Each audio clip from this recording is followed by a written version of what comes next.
आओ बढ़े। It's time to grow bigger and better.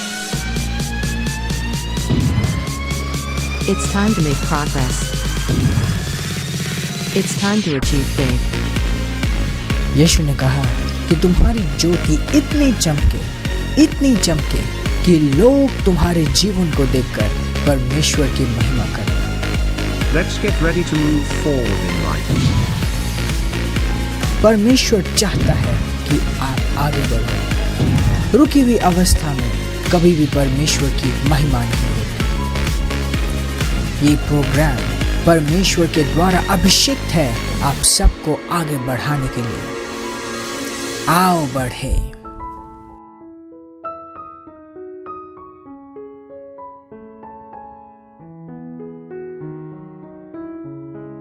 Pastor Zion. Transforming lives through the Word of God. Worth listening. Praise the Lord! Hallelujah! धन्यवाद परमेश्वर यीशु मसीह के सुंदर नाम में। तू सुंदर है, अच्छा है, भला है। तुझे हम महिमा देते हैं, प्रशंसा करते हैं, तेरी धन्यवाद देते हैं। और इस वक्त मैं प्रार्थना करता हूँ हर एक भाई और बहन के लिए जो हमें सुन पा रहे हैं, देख पा रहे हैं, जिन्होंने अपना विश्वास हमारे साथ जोड़ा हुआ है। मैं प्रार्थना करता हूँ कि उनका जीवन पहले जैसे ना रहे। ये वचन उनके जीवन में समझ, विश्वास, समाधान, अनुग्रह को लेकर आती है। इनका जीवन पहले जैसे नहीं रहता। यीशु मसीह के नाम में आमेन। Praise God, praise God. मैं आप सबसे आग्रह करूंगा कि आप अपने हृदय और आत्मा को खोल के रखें परमेश्वर के वचन को ग्रहण करने के लिए। अपना ध्यान इधर उधर न जाने दें, क्योंकि जब आप पूरे तरीके से अपने आप को वचन के हवाले सौंपते हैं, परमेश्वर का वचन कहता है कि आपकी उन्नति सबको दिखाई देती है। आज एक बहुत ही इम्पोर्टेंट ट्रेनिंग होने वाली है आप सबकी। पवित्र आत्मा के द्वारा एक बहुत ही इम्पोर्टेंट सब्जेक्ट हम परमेश्वर के वचन से देखने वाले हैं, सीखने वाले हैं। एंड मुझे यकीन है कि अगर आप इसे समझोगे और अपने जीवन में अप्लाई करोगे तो आप 10 गुना ज़्यादा एडवांटेज में रहोगे। कम से कम परमेश्वर की आशीषों को हम कैलकुलेट नहीं कर सकते, बट कई गुना ज़्यादा, कम से कम 10 गुना। Praise the Lord. What is church? Church क्या है? परमेश्वर ने जब यीशु मसीह को भेजा और यीशु मसीह ने हमारे लिए उद्धार का रास्ता क्लियर किया, आज के वक्त कोई भी इस सुसमाचार को विश्वास कर सकता है। यीशु को अपना प्रभु घोषित करके उद्धार को अपने जीवन में प्राप्त कर सकता है। फर्क नहीं पड़ता कि वो किस उम्र का है, फर्क नहीं पड़ता वो किस जाति का है, ये हर एक के लिए है।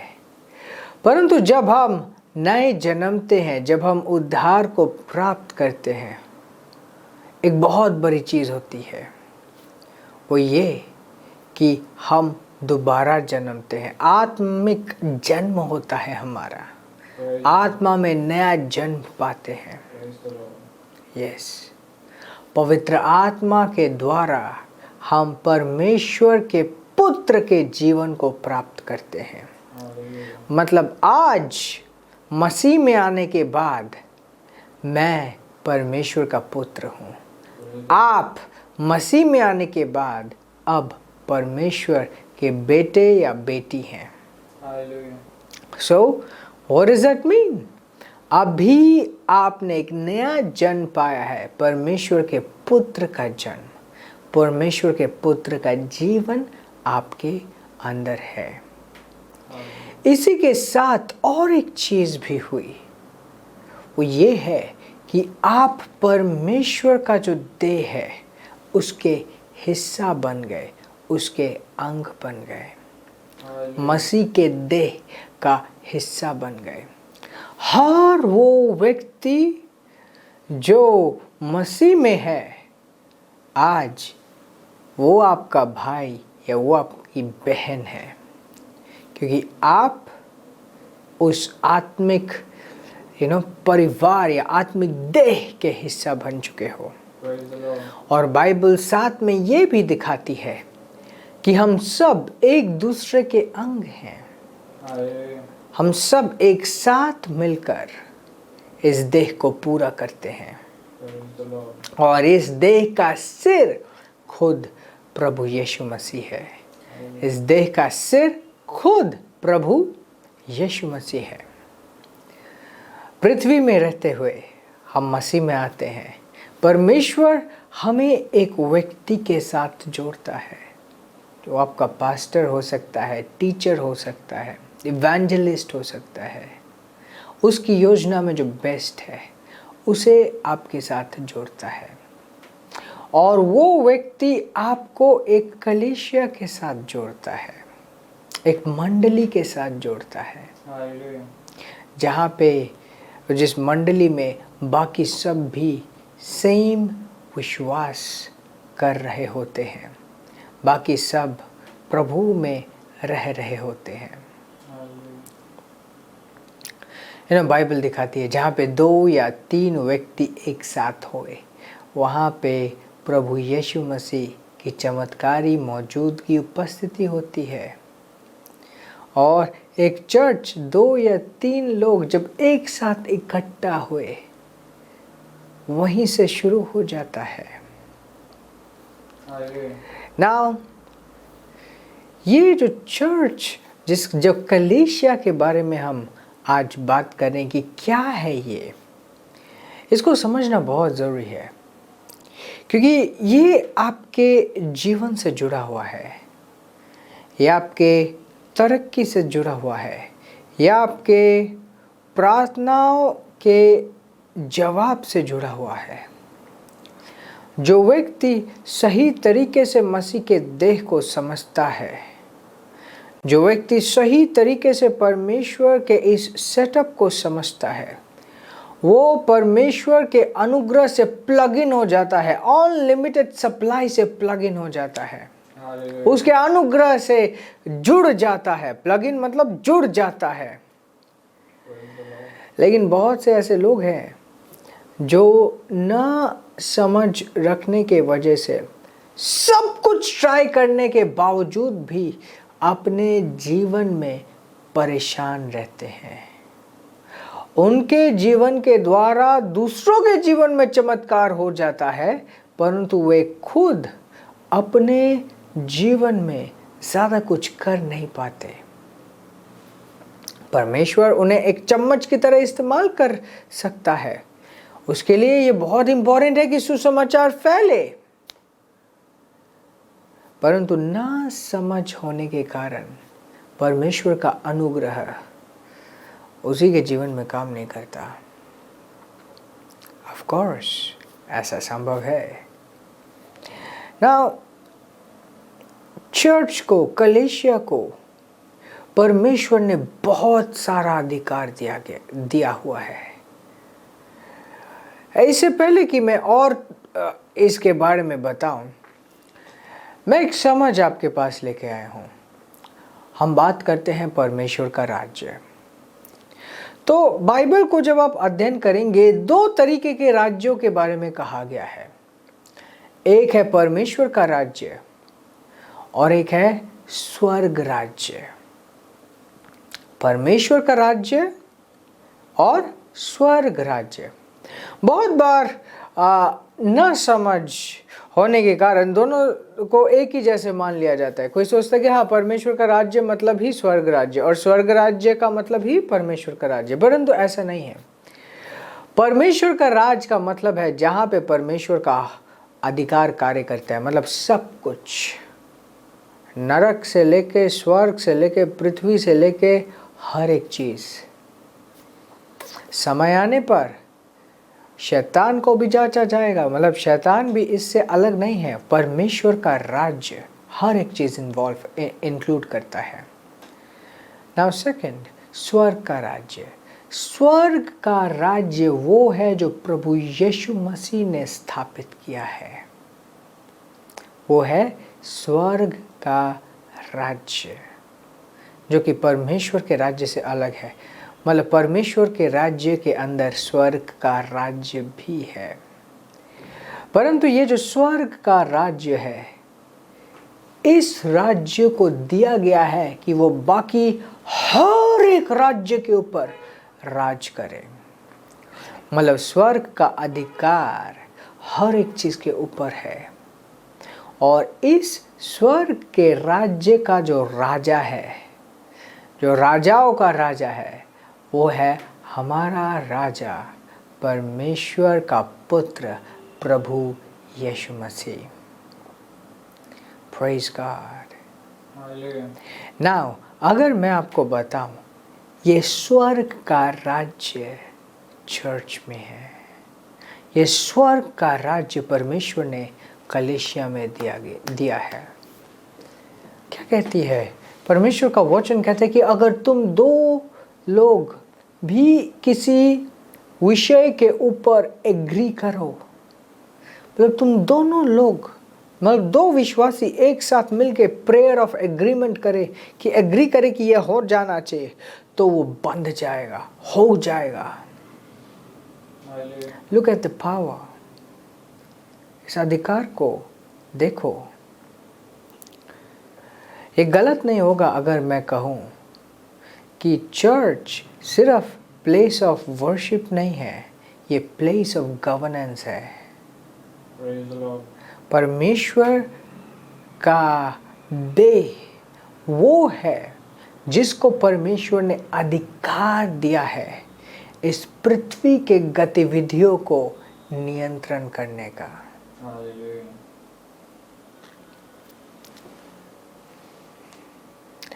एक स्क्रिप्चर आपके सामने रखूंगा।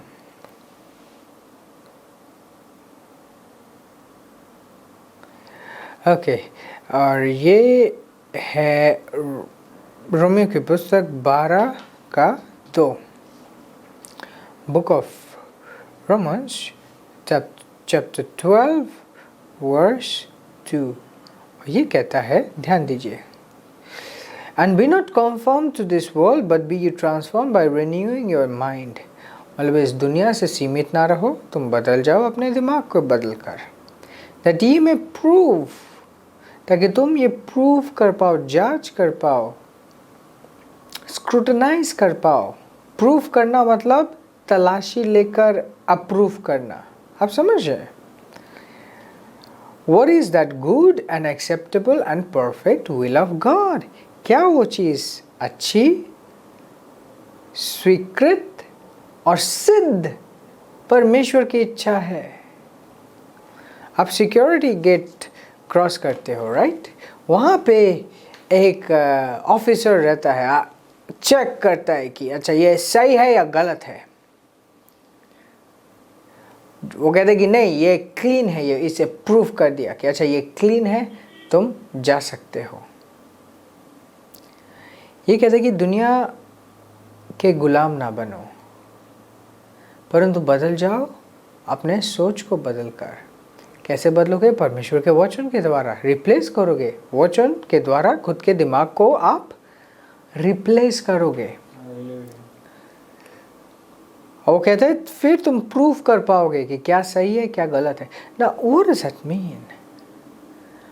आप देखोगे कि क्या परमेश्वर के इच्छा के अनुसार हो रहा है, और ये जांचोगे कि क्या परमेश्वर की इच्छा के अनुसार नहीं हो रहा है।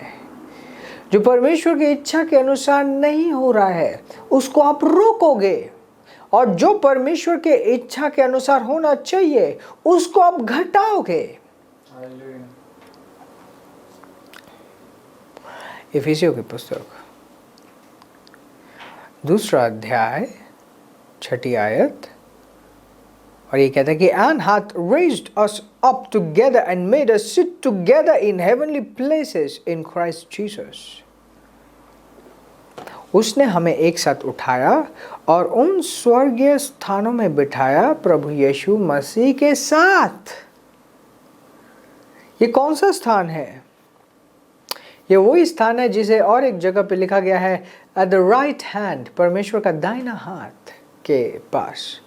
What is the meaning of right hand?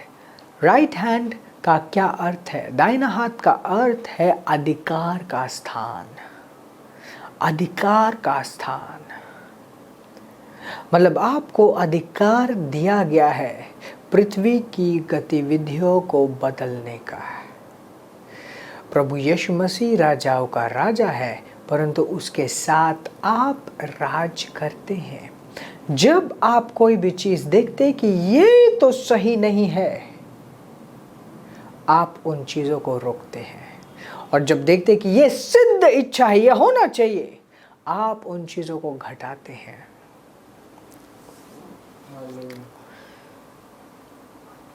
Now ये वो आइडियल स्थान है जो प्रभु यीशु मसीह ने आपके लिए रखा है। इनफैक्ट मैं इसे वचन से दिखाऊंगा। लूका की पुस्तक और 12 अध्याय का 32 आयत, जो कि कहती है Fear not little flock, for it is Father's good pleasure to give you the kingdom. डरो नहीं छोटी झुंड, ये तो पिता की अच्छी और सुंदर इच्छा है कि वो तुम्हें राज्य दे। राज्य देने का मतलब क्या है? राज्य का संपत्ति, राज्य का कबाड़, कूड़ा, इंसान, लोग नहीं। राज्य का मतलब है राज्य की ताकत, अधिकार। अभी हमने देखा अलग अलग जगह पे इलेक्शंस हुए और वहाँ पे चुन के एक पार्टी को विनर घोषित किया गया, मतलब इसका बहुमत मिल गई। तो बहुमत मिलने के बाद उसे क्या मिला? शासन करने का हक मिला एक तय समय के लिए। परंतु परमेश्वर हमें कह रहा है कि ये पिता की सुंदर इच्छा है कि वो तुम्हें राज्य दे। वो तुम्हें क्या दे? राज्य दे। क्या उसने नहीं दिया? वो एक्चुअली में दे चुका है, परंतु जब हम इस राज्य को समझते हैं सही से, तभी हम उस राज्य के कार्यों में पार्टिसिपेट कर सकते हैं। Now it's very important कि आप चर्च को समझें। चर्च सिर्फ वो जगह नहीं है जहाँ पे जाके आप परमेश्वर की आराधना करते हैं या प्रार्थना करते हैं। नहीं, ये सिर्फ एक दल है जिसका मुखिया कोई पादरी हो। इसका सिर खुद प्रभु यीशु मसीह है। इसका सिर खुद प्रभु यीशु मसीह है, और खुद प्रभु यीशु मसीह ने पृथ्वी में तोहफे छोड़े हैं। किसी को पास्टर बनाया, किसी को के जीवन में पास्टर को दिया, किसी के जीवन में प्रेरित को दिया, किसी के जीवन में एक प्रॉफिट को दिया, किसी के जीवन में एक टीचर को दिया। तो ये सारे जो गिफ्ट्स हैं, ये प्रभु यीशु ने दिया ताकि मसीह का देह स्ट्रांग हो पाए। परंतु ये बात जानिए, ये सिर्फ तोहफे नहीं है, ये ऑफिसेस है। ऑफिसेस का मतलब है पोजीशन ऑफ अथॉरिटी, वो स्थान जहाँ पे एक अभिषिक्त को एक अधिकार दिया हुआ है, और जब उस अधिकार के सामने बाकी के वे भाई बहन जिनको बुलाया गया है, वे अपने आप को समर्पित करते हैं, वो उस अधिकार से पार्टिसिपेट करने पाते हैं। एग्जैक्टली। आप देखिए, वचन हमें सजेस्ट करता है, वचन से सीखते हैं कि अगर वो व्यक्ति जो एकदम जीता जागता है उसे हम प्यार नहीं कर सकते, तो वो परमेश्वर जो दिखता नहीं है उसे क्या प्रेम करेंगे। उसी रीति से वो लीडर, वो अभिषेक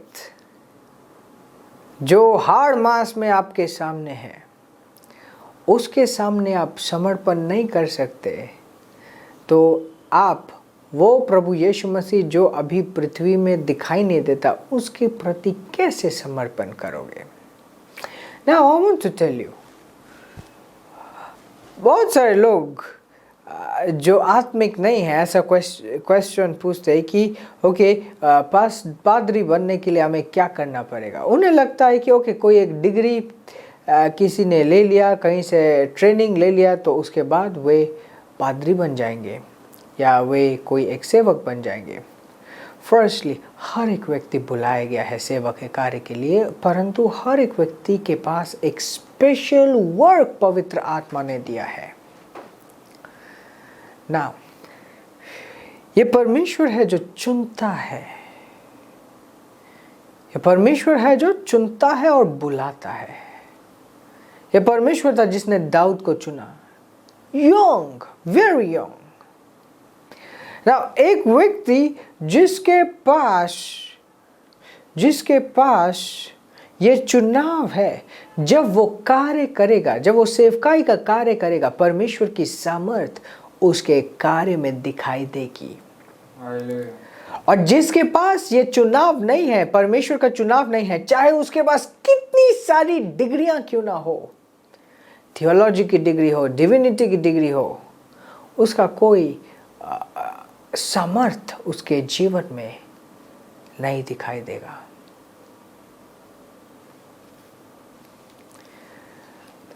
आपने अपने चर्च को नहीं चुना, और जो सोचते हैं कि हम तो अपने हिसाब से चर्च को चुनेंगे, I want to tell you, it doesn't happen that way। उस तरीके से नहीं होता। परमेश्वर ने आपको कहीं पे रखा है।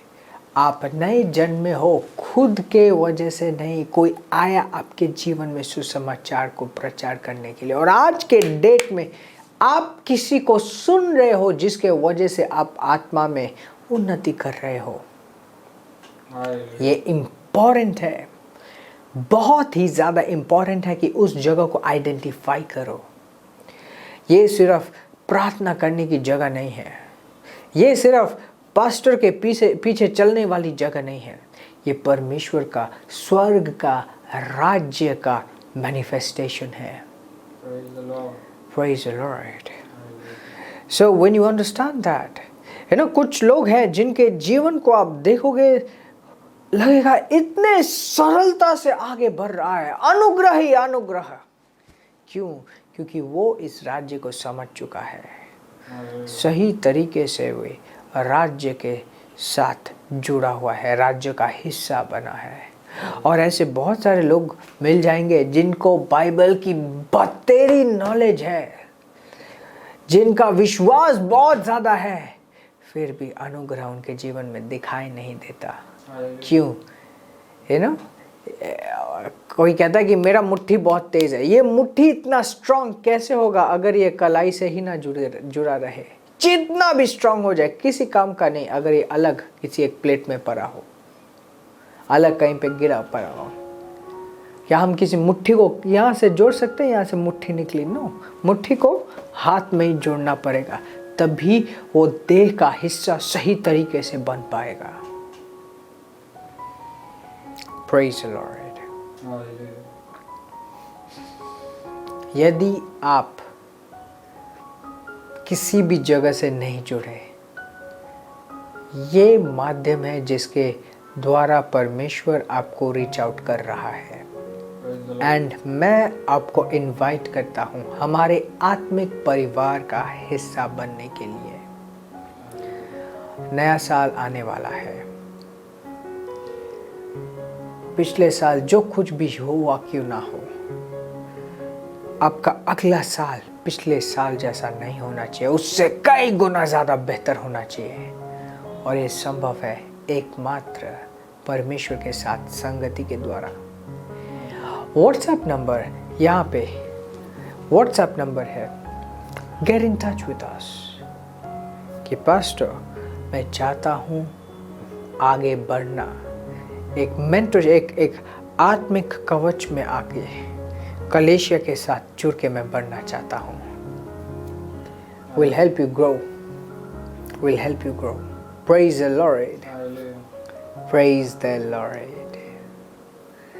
Wow, it's interesting, it's amazing. परमेश्वर का अनुग्रह बहुत सुंदर है। ये समय है हम अपने भेंटों के द्वारा परमेश्वर की महिमा करेंगे। मुझे यकीन है बहुत सारी चीज़ें आपने सीखी हैं और वचन हमें दिखाता है कि हम कभी भी खाली हाथ परमेश्वर के उपस्थिति में नहीं आते। यूँ नहीं कि उसके पास नहीं है, परंतु ऐसा कि वो हमारे लिए इतना आदरणीय है कि हम सदैव उसे सिर्फ मुंह के द्वारा और हृदय के द्वारा नहीं, अपने धन के द्वारा भी आदर और सम्मान देते हैं। है ना, आपके घर में कोई गेस्ट आता है, उसे आप सिर्फ बिठाओगे नहीं, उसको आप खिलाओगे, चाय पिलाओगे। अगर कोई डिलीवरी बॉय आता है तो हो सकता है उसे ऐसा मत करो, ऐसा ना करो, but if that person is special, आप उसे चाय पिलाओगे, उसके साथ कुछ खिलाओगे भी, पानी भी पिलाओगे, इसलिए नहीं क्योंकि उसने कभी चाय नहीं देखा या उसके पास चाय की कमी है। ये आपके आदर देने का तरीका है। विश्वास कार्य के बगैर मरा हुआ है।